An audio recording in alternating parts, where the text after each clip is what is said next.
About Nuanced Media, we're a digital marketing agency. We're actually the most highly reviewed and rated digital agency in the state of Arizona.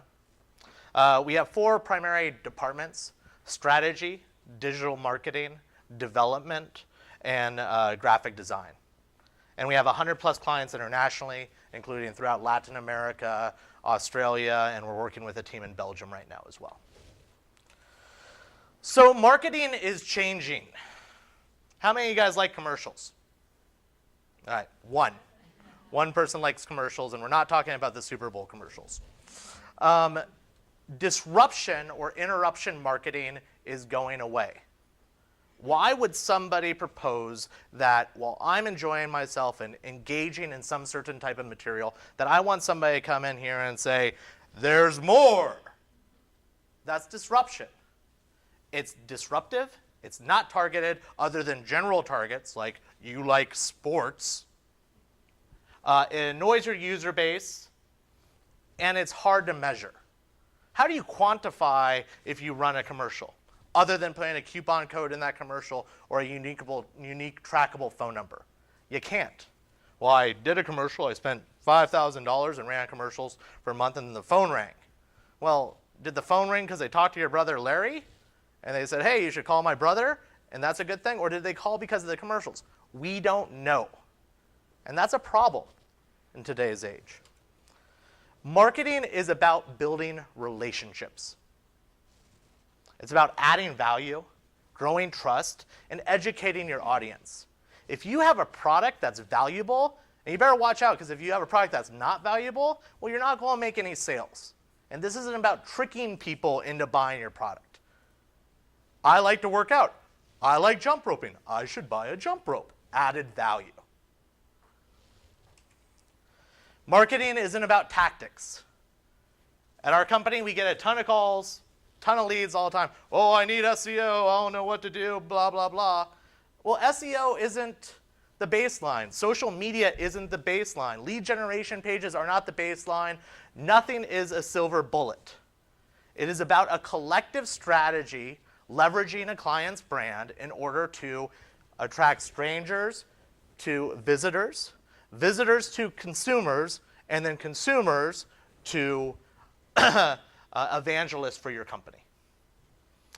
So it's not a silver bullet. It's not a one-off and done.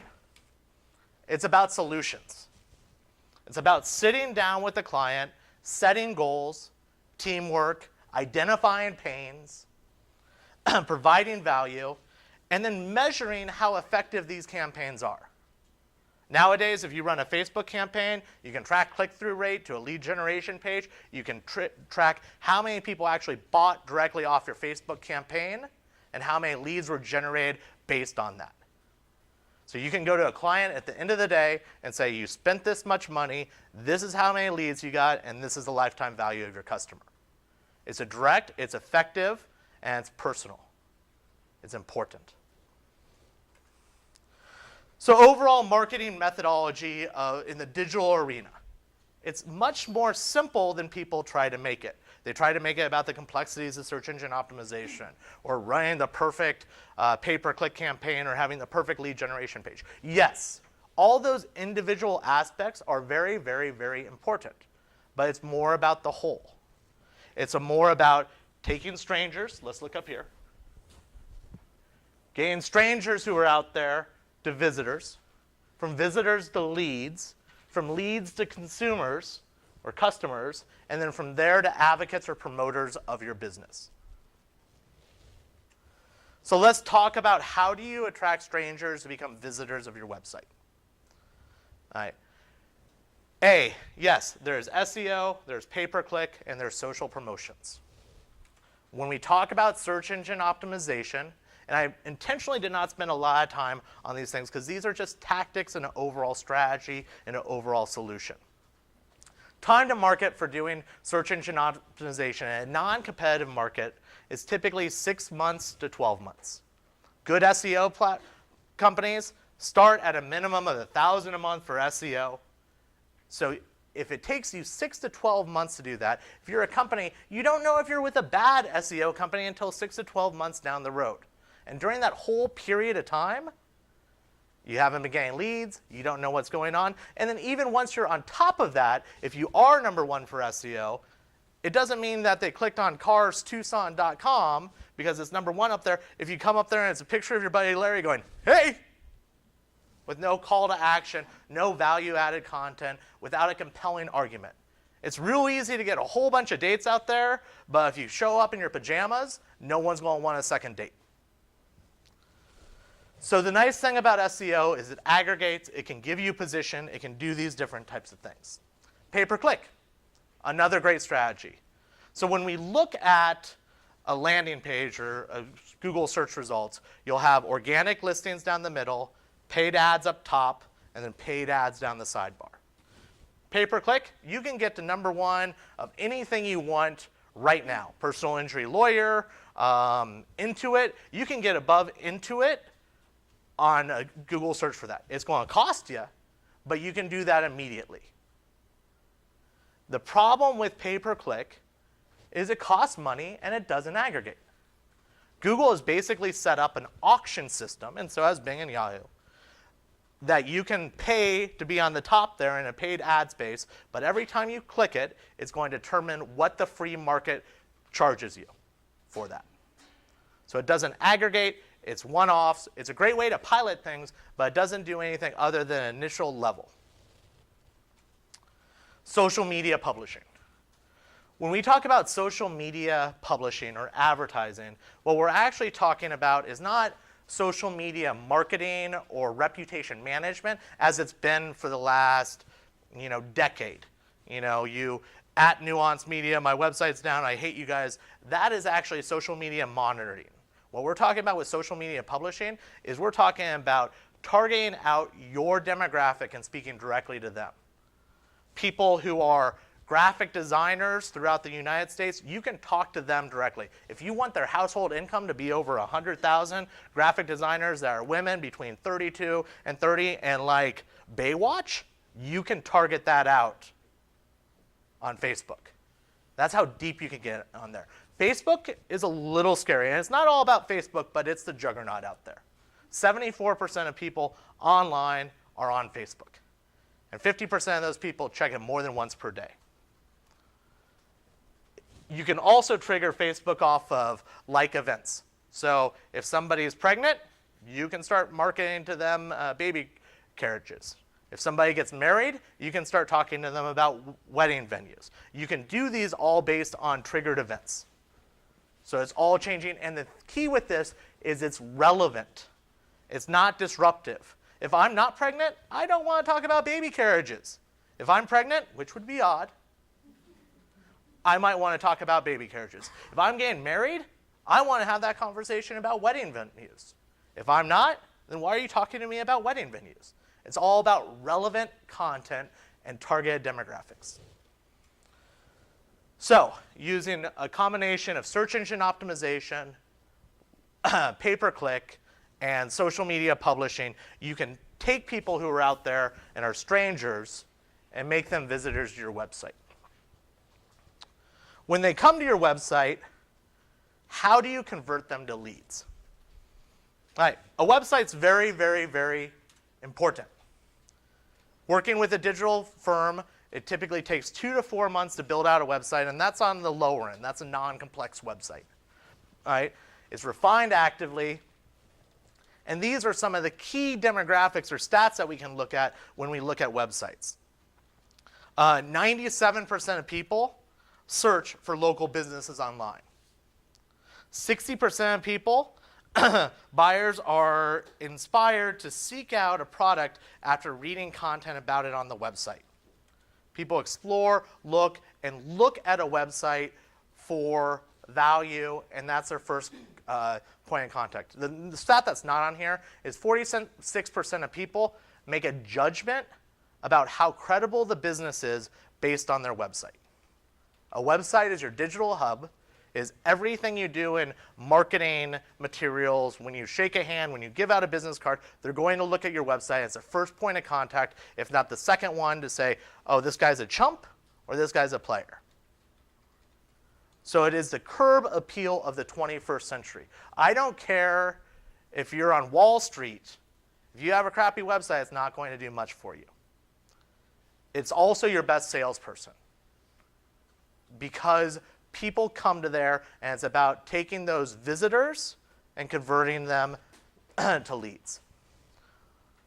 So, is anybody familiar with retargeting?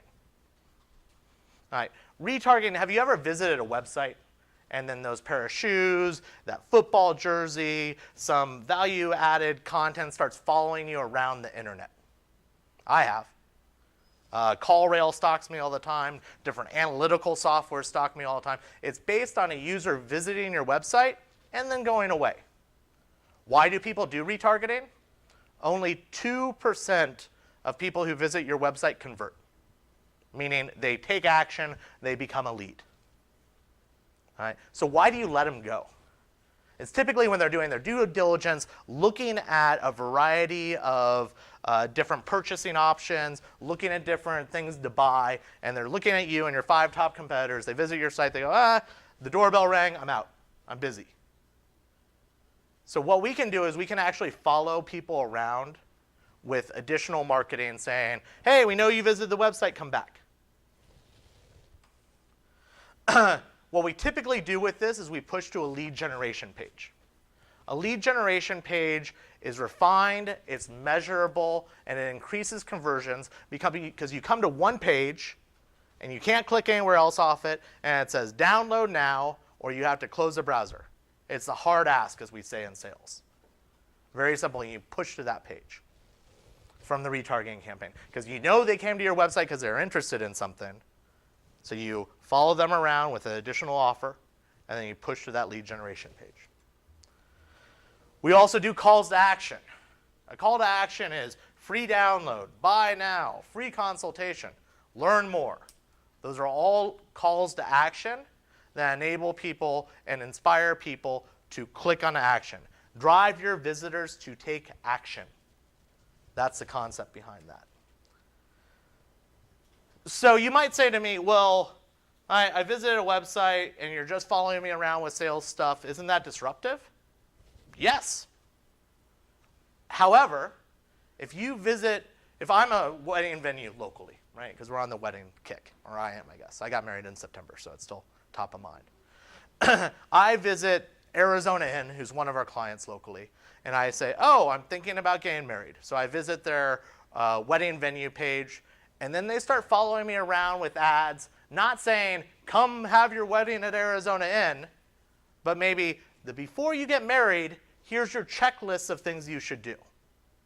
Well, that's relevant. That's informative. It'd be nice to have a checklist of things I need to know what to do. So you can download that checklist right there, and guess what? You're now a lead in Arizona Inn's content relationship management system, consumer relationship management system. So that's what it's about. Somebody visits your website, you offer them something of value, they go to the lead generation page to pick up that value, you're a lead in that site. Additionally, this can just be proper calls to action throughout your website. If you guys go to nuancedmedia.com, that's our website, go to the web page, any of the web services page, we have a call to action on the top of there saying download the 2015 website buyer's guide. Spent about 3 months cultivating out a guide with 20 questions you should ask a digital agency so people don't get hacked by these guys out there who are doing a bad job in digital marketing. It's informative, it adds value, it builds a relationship without me interacting with somebody. So now that they're leads, they download the website buyer's guide or they downloaded the marriage checklist. Well, then how do I cultivate these people into becoming customers? How do I do that? Well, once again, this is about a relationship. This is about talking and adding value. So the first thing that we do is we look at the customer relation management system. This is where the customer relationship management system, which is very easy for me to say today, is your digital dashboard. It's where you can tell how many times they've visited the websites, what content they're reading, what pages they've viewed, what area they are in the sales pipeline, and how warm they're getting. Because you don't want to call somebody on the first day That's like on the first date going out with somebody asking them if they want to get married. You don't do that. It's too quick. So you grow this. It's refined actively. And you grow this through email nurturing. Oh, I saw that you downloaded the checklist. Are you sure you used it? By the way, point number 4 is really important because if you're getting married in September, that's still monsoon season and you should really plan for rain. Added content. Or have you thought about where to have your reception dinner? These other types of things, these are great opportunities to add value-added content and continue the conversation. After the checklist, it could be top tips for honeymoons. And they download that. Well, now, through your content relation management system, your customer relationship management system, I told you I was having a hard time with that word today, you can tell that that person not only downloaded the checklist, but now they're reading the honeymoon guide as well. And you can tell on what pages they're visiting from that. You cultivate this relationship, you grow this relationship, and you see how things are going. And the best thing is you're not even talking to them. They're just reading your thought leadership in the area. Workflows. Okay. So this person's downloaded the checklist. This person read about honeymoons. They accepted your 20% off brunch coupon to check out the place when you weren't around. Saw that you're looking at wedding venues. Here's a 20% off coupon for brunch. Come on down and check out the facilities. And they're like, okay, I'm interested. So what do? They go to the website and they click on the pricing page. Your customer relation management system goes ding, ding, ding, ding, ding. This person who's been reading your material, been reading your blogs, has been reading your emails and clicking through, just went to the pricing page. Maybe it's time that we actually reach out and talk to this person because they're warm. They've gone to the next level. So you have John, your top lead salesman, call Sarah, Sue, Jim, whoever's been going through this funnel. Say, hey, I noticed that you came to brunch. I noticed that you're looking at honeymoons and you're doing all this other type of stuff. Is there any way we can set up a private tour just to kind of show you the facility a little bit more? I know you're interested. Sarah, Sue, John, or Jim are very excited, much more likely to come check that out. Individuals, before making a purchasing decision, already have their mind 57% made up because they've been doing research on it. They're compelled on it. Before they want to talk to a salesperson, before they want to do anything like that, they do research. So you provide the research to these people. It's not all about me. It's not all about my company. It's helping your clients and growing a relationship. All right. So now they're customers. Your salesperson sold them. They bought the product. They're in that level. Well, what do you do now? Exciting stuff. You're just making money. This is coming through, and things are working. Well, this is about continuing the relationship and taking these people from somebody who just got married at your place to talking to everybody that they know about this being the best venue on earth. They educated me. The sales guy knew who I was. And the sales guy knows who you were because throughout the whole system, every time you download an extra piece of material, we found out that your dog's name was Scooby and all these other information. So when they come in, you say, hey, Sarah, how you doing? Is John here, who you're marrying soon? How's Scooby doing? Because we've gathered this information throughout the whole period to cultivate the sale and make it much more personal. But how do you make them evangelists? So surveys. Monitor, improve, and maintain relationships. Did you have a good experience? Were you not happy with this? How are ways that we can improve? People like, if they have something to say, a happy customer will on occasion say, yeah, I'm really happy, everything's great. But it's also about providing a way for people who aren't completely satisfied with the opportunity to help you improve. If you're not improving, you're dead. Social monitoring. Twitter, Facebook, all these areas. If somebody on Twitter goes, @Nuanced Media, hate the video, I can watch that and I can say, well, I'm sorry you didn't like the video. Is there something I could have done to change that? It's about continuing that relationship and being there. It's about joining the conversation. That conversation is going to happen about your brand. Are you part of it or not? And finally, continue nurturing. Present cultivation and valuable content. Persistent cultivation, so if this is the wedding thing, it can be talking about what you do for your newlywed years. It can be other things like that, because especially in the Arizona Inn level, they're going to talk to them when their parents come into town, all these other type of things. So then you want to continue that conversation and then get upsell opportunities. Maybe you'll be their new favorite restaurant in town. So you continue to nurture these people and you continue to grow with them because it's about a relationship with valuable content. Okay, so what I'm going to do here really quickly, because we're in Eller here, is I'm going to take Eller recruitment as an example of a use case.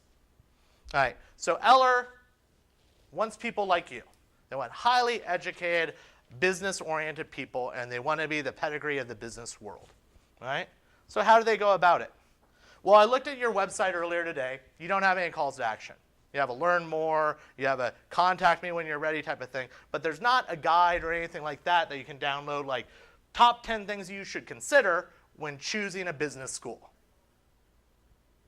So we already know that Eller's up there for search engine optimization.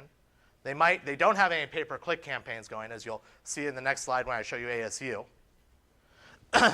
And they aren't, as far as I know, doing any social promotion other than the typical ways. So if Eller wanted to really recruit the best and the brightest, not that you guys aren't, but continue to procure the best and the brightest, they could target out people who are interested in business, who are 16 to 18, or more importantly, parents that make over $100,000 a year, whose kids are in high school, and meet the typical demographic of that, with the checklist of 10 things you should consider before when applying to a business school, because the parents are also the target in here. They come to the website, they either convert and become a lead because they download that, and then you can cultivate them based on other things that they should know. Did you know that less people die in Arizona because there's not as many blizzards? I don't know if that's true or not. I'm just making stuff up. You convert those visitors. Anybody coming to read more, you retarget. You continue to give value add. This is a long consideration time point. I mean, I know my mom was thinking about me going to college when I was 6. So people are thinking about this consistently through that time. It's about building that relationship. From there, you close the lead for a customer. Well, okay, so they're a lead. We've been cultivating them. They've been reading about the business school for 3 years now. They're excited. Why don't we offer to have them come out to this VIP event for potential Eller students? Because they've been interacting with you. They've been engaging. They're warm. They're special because they have that high of commitment to your brand. Wine and dine them, convert them to customers. And then once they're there, delight them. Empower them by telling them the other great things that are happening at Eller. What are ways that they could benefit? How are their kids happy with the school? What are better ways we can improve Eller over there? So then, at the PTA meeting next week, for their next child or their friend's child, they can say, your kid should go to Eller. It's the best business school in America. And how do I know that? Because I have 15 case studies that I've read. I've been talking to these people for 4 years. And by the way, they invited me to a VIP party out there where I met the president of the school. I met President Hart at it, and it was the best event of my life. That's how you build a relationship and convert strangers to visitors, to leads, to customers, to evangelists. Those are the fundamentals of digital marketing.